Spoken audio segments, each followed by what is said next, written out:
Hello everybody, and welcome back to another episode of Dino Plays Modded Minecraft. This is Dino. Thanks for joining me. Yeah, in the previous episode we were fortifying the village, and then I wanted to try to finish up with our liquid XP farm, and then the blood moon arrived, and that kind of prevented us from being able to do that, so I just kind of went over a new mod that I discovered called Invisible Lights. And that pretty much took care of that episode. So yeah, thanks for joining me. I hope you enjoyed that episode. So in this episode, yeah, we're going to go ahead and try to finish up our liquid XP farm this time.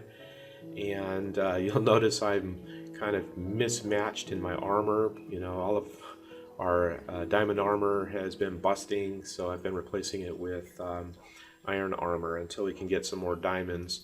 And with that said, I actually got a little tired of being out of diamonds, so I went on a little bit of a diamond hunt, and I was fortunate enough to find 3 caches of diamonds. And with our fortune pickaxe, I was able to pick up 33 diamonds. So pretty sweet. Really happy for that. I just haven't gotten around to replacing my iron armor with diamond armor, but we shouldn't need it today, so not a big deal. But yeah, so I wanted to ask you guys if that bothered you. Do you want to join me when I go cave mining? Because sometimes, in order to try to optimize these episodes, in order to be able to cover enough content within the 30-minute allotment, I do try to do some things off camera that I think might be a little slow or tedious. But I also know that, sometimes cave mining can be a lot of fun as well. So let me know your thoughts on that. If you want to join me, in some of those kinds of little mini adventures, that's totally great. Happy to do that. So just kind of need to know. Otherwise, it does sort of make sense to do some things off camera just in order to, expedite the episodes. So yeah, leave your comments in the section below and let me know, if you want to join me for those kinds of little mini episodes, or little mini adventures like that. Not a problem. So, but most of the time it's just a lot of strip mining and stuff like that. So not always very exciting, but happy to include that if you want me to. So yeah, so in this episode, I think I've collected all the materials that we're going to need.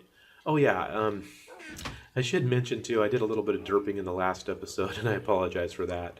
I was trying to find some obsidian in order to craft that rod of darkness, and looked all around, but didn't really look in this particular chest, which is where all of the building materials go. So if you, is it shift right click? Or, yeah, it's control right click. If you control right click, all your building materials tend to go in here, and if you'll notice, we have tons of obsidian, lots and lots of obsidian. So really derped out on that. I thought I had some in here, but check out what happens though when you actually pick up a block and put it in here, right?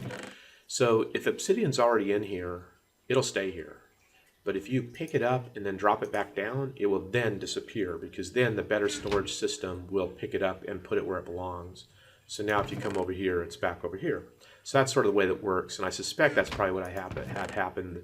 I probably had a little bit of obsidian here.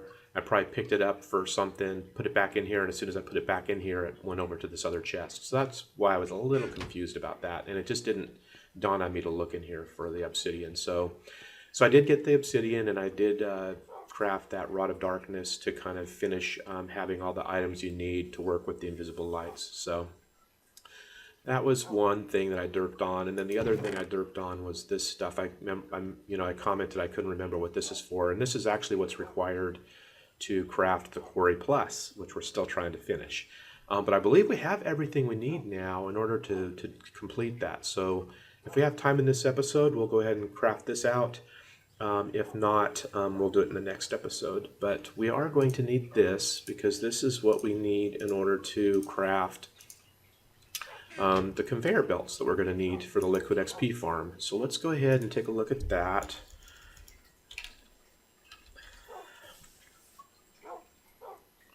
Is it this guy? Yeah, it's this guy. So we need quite a few. I'm not sure exactly how many we're going to need, but let's go ahead and grab 2 sets of these guys, and I think each one does 16.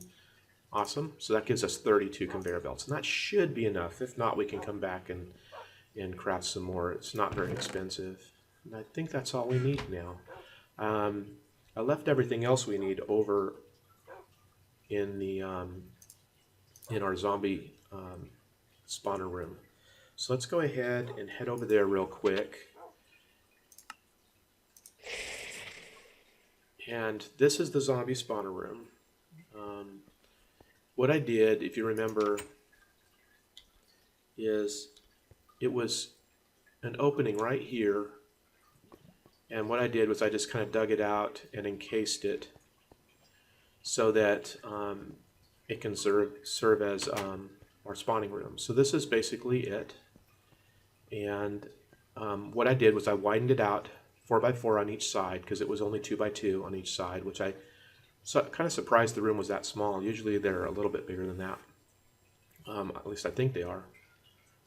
But the zombie spawner can spawn in a 9x9 radius. So you need to kind of have 4x4 on each side in order to maximize the spawning space, the spawning area. And then I think it can go too high. So this room should be quite suitable. And then I went ahead and put some of the redstone lamps on the walls and underneath in order to light the room up, and that way you can turn it off. And that's why it's not spawning right now. You can see mobs everywhere but in here because the lighting is too high. So, and then I went ahead and crafted this wall and stuff in the area, basically to just prep it for what we're going to need to do. So what we need to do now is we need to put our conveyor belts down in order to direct the mobs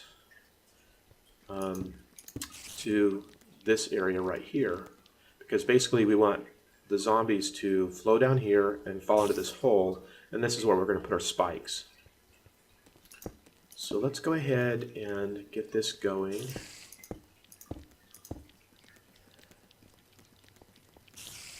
And make sure they go in the right direction. Okay, so those are flowing right. I guess it doesn't really matter what direction. Oh, why is that off? I hope that's a glitch. That's not going in the right direction. That's not right. And I think, oh darn it. That's so annoying. I think what's going on over here, so I have redstone over here to power these guys. And when it's on, it turns these off. Is this going to be right? I think, okay. Doggone it. Okay, so I'm going to need to turn into a blaze and float. So let's do that real quick. Because I need these to go a certain direction. Oh, and I got my particles on. So let's turn the particles off.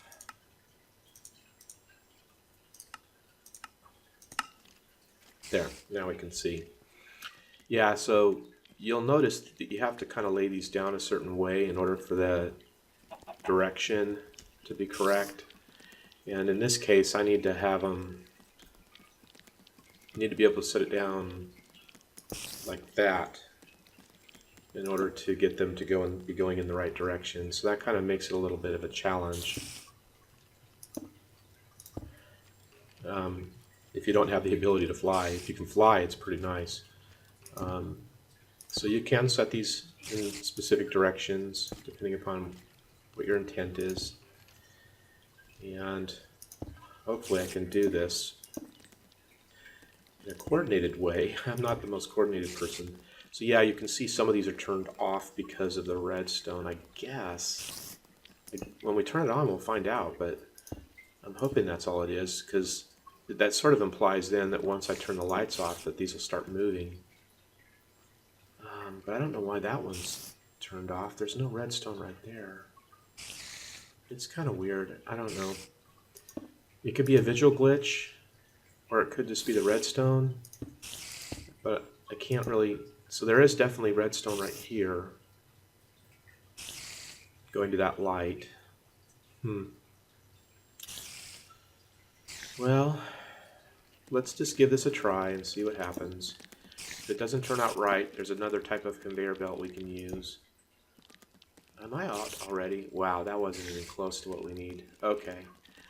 Okay, pardon me a second. I will be right back. I'm going to go get us some more conveyor belts, and that way we can finish this up. So, be right back. Okay, I'm back. Crafted 48 more of these guys. And let's go ahead and see if we can finish this up now real quick. So, let's see. Go. Got an Enderman popping around out there. Must be daylight. Alright. Excellent. Yep, there's more redstone over here. It looks like it's disabling that. I hope when we turn that off that sort of takes care of that.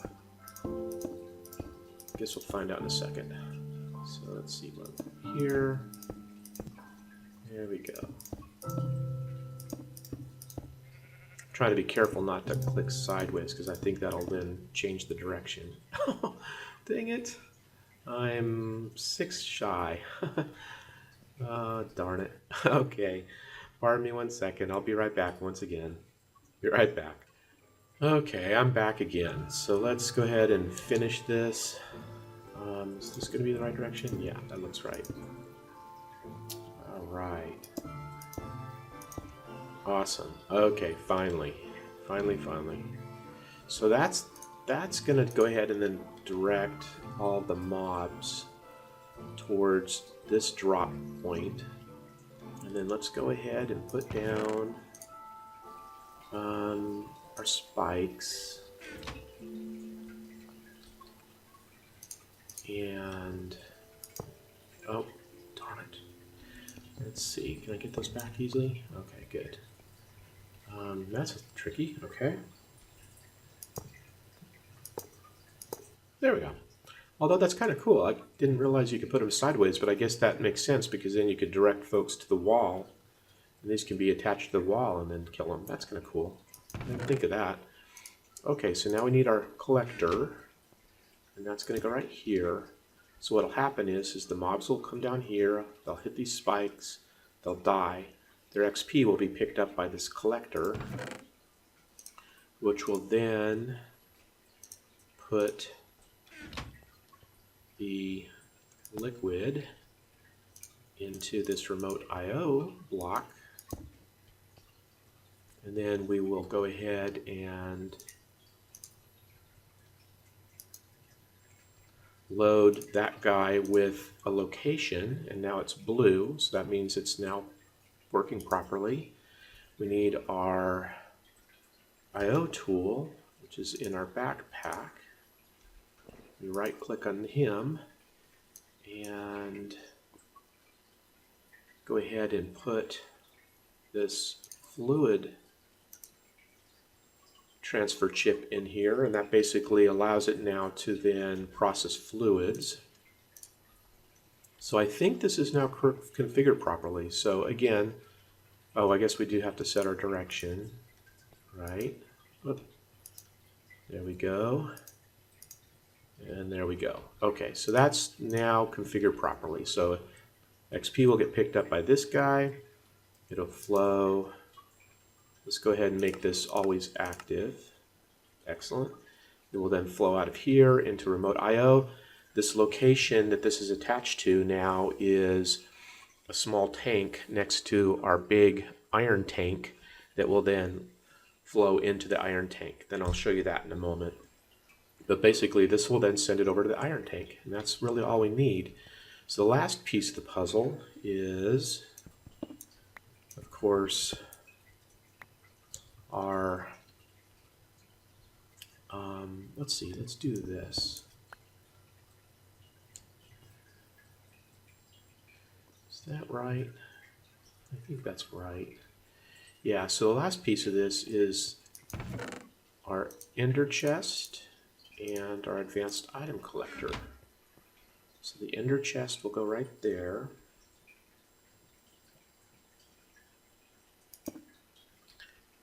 and I've color coded it to black, white, white. Then I have another one of those in our base so that we can then pick up. Oh, that's right, I keep forgetting I only need to go down one block, so let's go ahead and do that. Then we can pick up the item drops in our base. That's pretty nice. So let's go ahead and do this.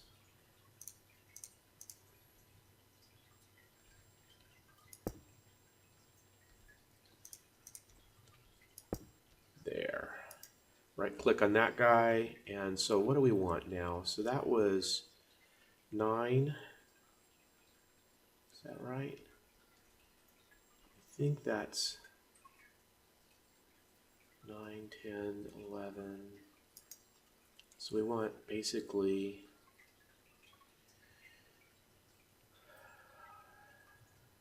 our x-axis to be 11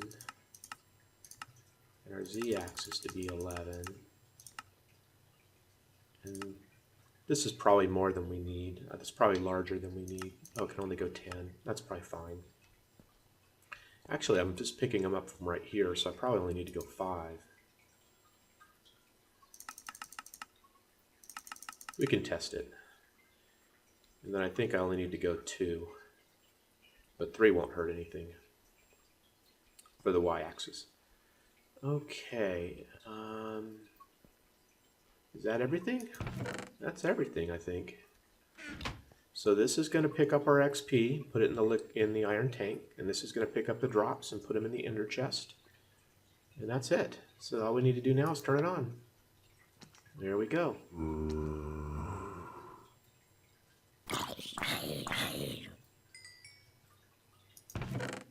And there's zombie flesh.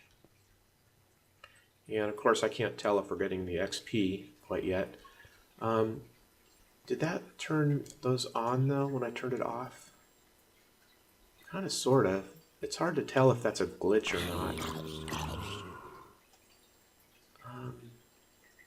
Oh, I'm kind of standing too close, aren't I? Am I picking up those balls?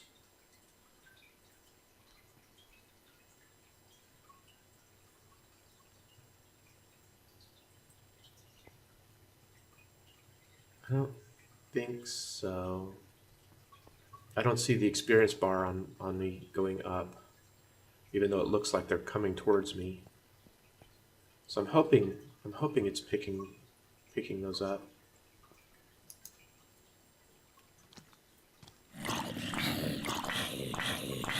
But it definitely looks like that part's working. Let's go ahead and turn the light off on this side too.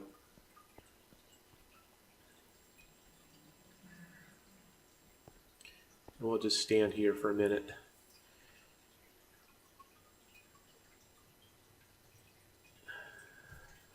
I'm wondering if this is picking it up properly. It might be better to use another tank here just to kind of test this.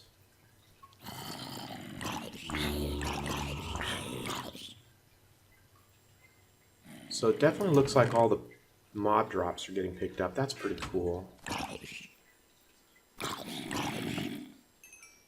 So it definitely looks like it's working.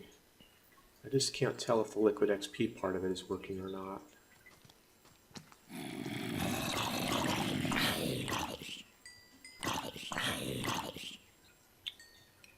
Oh yeah, see, I see some liquid going through there. Yeah, definitely.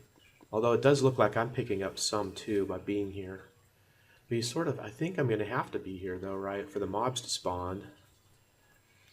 So that kind of makes it a little confusing, although I guess picking it up myself doesn't harm anything, because I can always deposit it in the tank as well.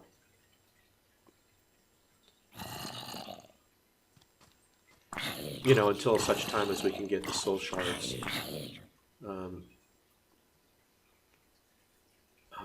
Take advantage of the soul shards mod and craft our own spawner.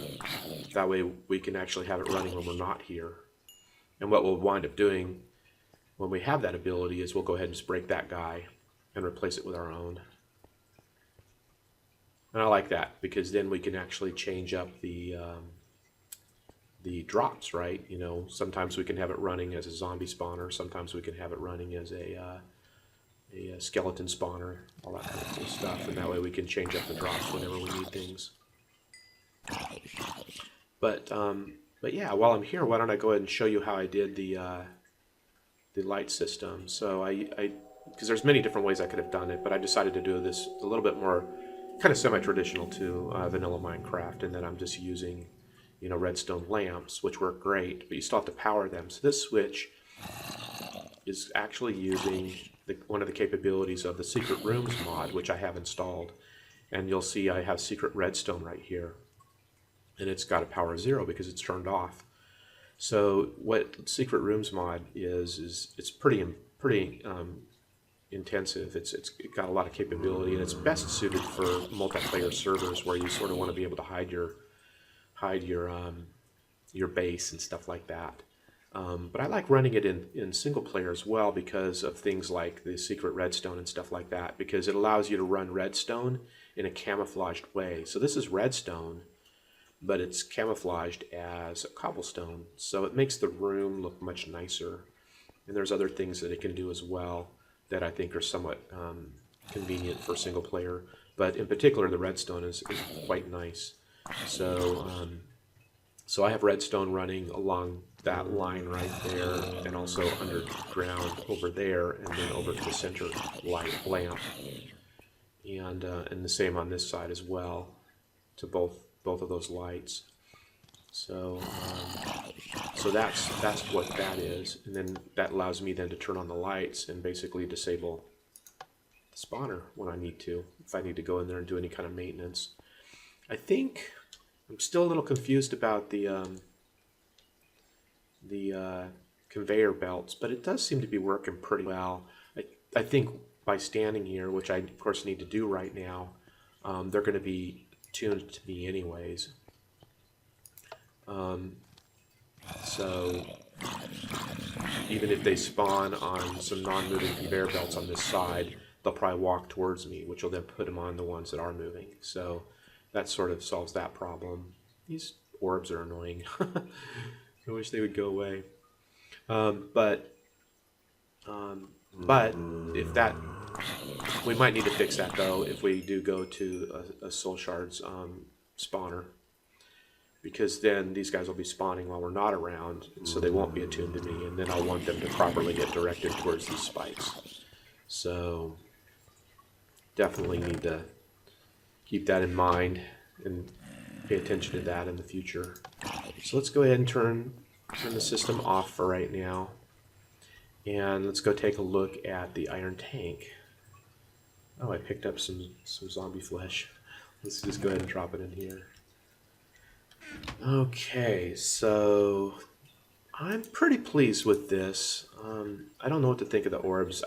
I know that can be just a visual glitch quite often, so I suspect it's nothing. And I guess we'll find out in the future. So let's go back to our home base and throw the book on the floor, pick it back up. Oh my goodness. And then go ahead and come over to our iron tank and check out what's going on there. Make sure that it's all been working well. Right? Oh yeah, look at that. 1825 already, so that's awesome. So this is what the remote I/O is attuned to. So the remote I/O block is attuned to this tank. So basically it picks up the liquid XP and basically teleports it over to this tank, because it's effectively an extension of this tank. This tank just immediately deposits it into the iron tank. And I just did this as a buffer. It might be possible for the remote I/O to direct connect to the iron tank. I wasn't completely sure, and I might want to test that out in the future. But I do know that this particular method, using a buffer tank, does work. I've used it this way before, so I just went ahead and did it this way to ensure that it's going to work this time. And then I can test out direct connectivity to the iron tank in the future. But look at that. That's pretty nice. So it is completely working. It is full of, well, not full, but it's filling with liquid XP. And I'll probably want to put a depositor block here so that I can deposit my XP whenever I need to directly into the iron tank as well. But I don't see that as a huge priority because I have the tank over here that I've been using, and it works really well. And having a little bit there is kind of convenient anyways. Right here is what I'm talking about. We'll go ahead and deposit that, right?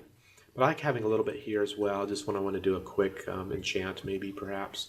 I can grab some from here.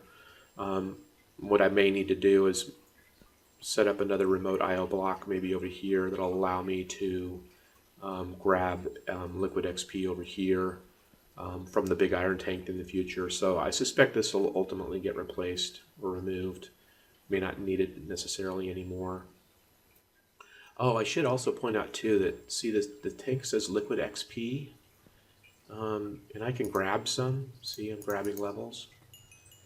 But when I actually needed some of this to craft the liquid XP collector, it was different. This is liquid XP, but it's a different type of liquid XP than what the liquid XP mod provides. Because this is coming out of the open blocks capability. See, it's an XP drain. So even though this is liquid XP, it's XP. Whereas the liquid XP in the iron tank is a different type. They have different IDs. So even though I was able to bottle up some liquid XP here, it wasn't the appropriate type for the recipe. And so I had to finagle things around. I'm trying to remember how I did it. I think what I had to do was I had to put it back in myself, and then use the other XP collector, which I stored in the chest. But what it is it's this guy.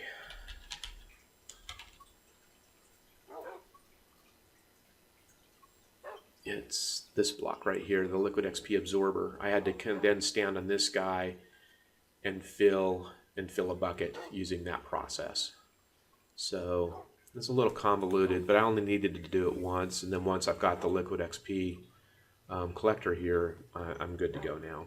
And now we've got tons of liquid XP in the iron tank over there, so we're good. But that was a little bit convoluted, so kind of keep that in mind if you start playing with the liquid XP mod. And here's the ender chest. I just plopped it here for right now, and then this way we can pull it out and add it to our storage system or our ME system once we get that done. So awesome. So yeah, I finally managed to accomplish the liquid XP farm. So I hope you enjoyed this episode. I think we'll go ahead and call it an episode here. We're close to 30 minutes already. So yeah, thanks for joining me. I hope you enjoyed this episode. If you did, please do consider giving it a like. And if you're not a current subscriber, please consider subscribing. It's free, and you'll get notifications for when each episode comes out. So hope you enjoyed this episode. Thanks for joining me, and I'll see you next time. Thanks, everybody. Bye-bye.